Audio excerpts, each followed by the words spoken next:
When it comes to business, what a lot of people don't understand is that there needs to be a certain amount of tension between supply and demand. See, in any business, in any marketplace, the supply versus demand is what gets people to actually move or not move. And it also determines how much they pay, right? So if we think about when it comes to, let's say, like real estate, for example, okay? When there's a really hot area or suburb and people start moving in and it's sort of up and coming, what ends up happening is the supply of available for sale places within that suburb starts to drop. And whatever reason is driving the initial demand, once you reach that threshold where the supply starts dropping, but the demand maintains, it actually increases the demand because it becomes more exclusive. And as people, we want what's exclusive, right? And so that cut in supply actually increases demand, which decreases supply, which increases demand again. And so if you think about it, if you're in a business that offers a product, you probably have a natural understanding of this in that there's only so many products you have to sell. And yet it's funny, we still see a lot of product-based businesses not really leveraging on this fact enough, okay, and creating a level of tension between that supply and demand.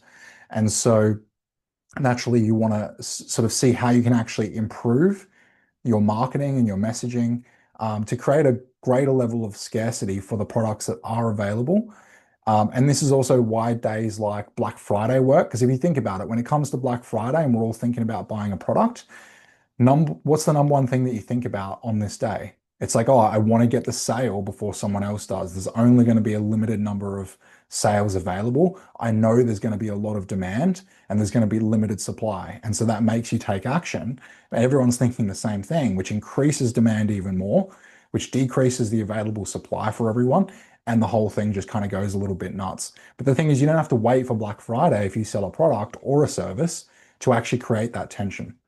When it comes to a service business, I find there's even less of an understanding of this because if you say a coach or a personal trainer, um, mortgage broker, consultant, whatever it is, right? An accountant.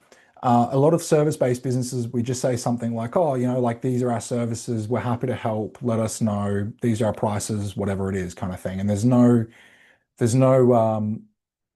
supply set, right?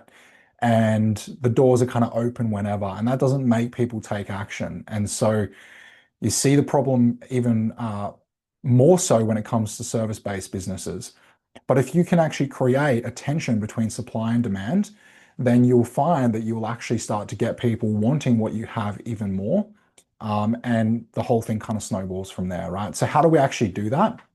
Well, you can artificially create the tension, right? Now, like everything I do, I always talk about, and in our own businesses, I always do everything with a level of integrity, right? So we don't want to just be like saying, oh, there's 5 seats available, or I've got 5 spots this month for coaching sessions, and really you've got 20. All right. What you want to do is you want to really genuinely look at what is your capacity. Okay. And in some cases, what we often do is we drop the supply and we actually diminish that capacity. But again, it's out of integrity because what we do instead is we focus on spending a little bit of extra time with the clients you are working with that month and actually getting them better results, which is obviously going to feed back to your marketing and sales anyway. So it's going to have a really positive effect. And once you hit that sweet spot where you've got more demand than supply, okay, then people start to fight over it. That's where you can raise your prices.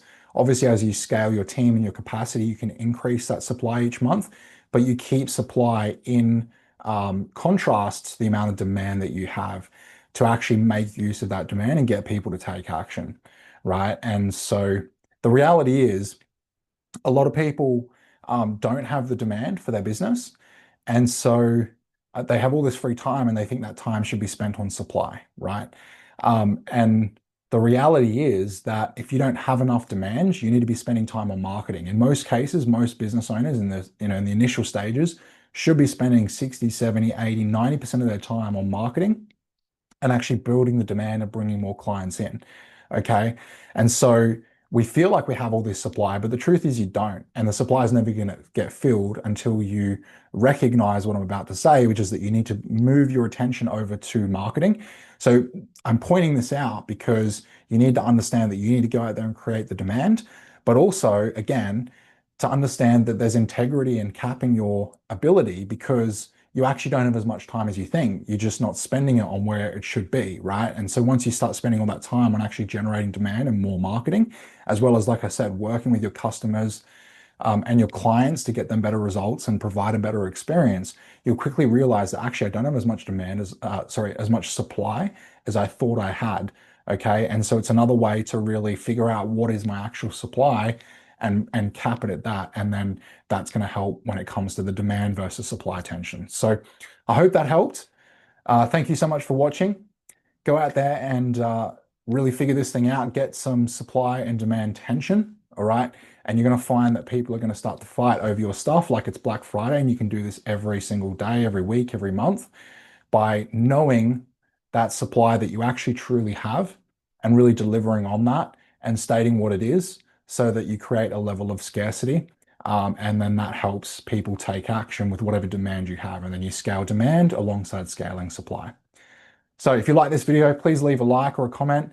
And as always, don't forget to subscribe and hit the bell button to get notified for more videos.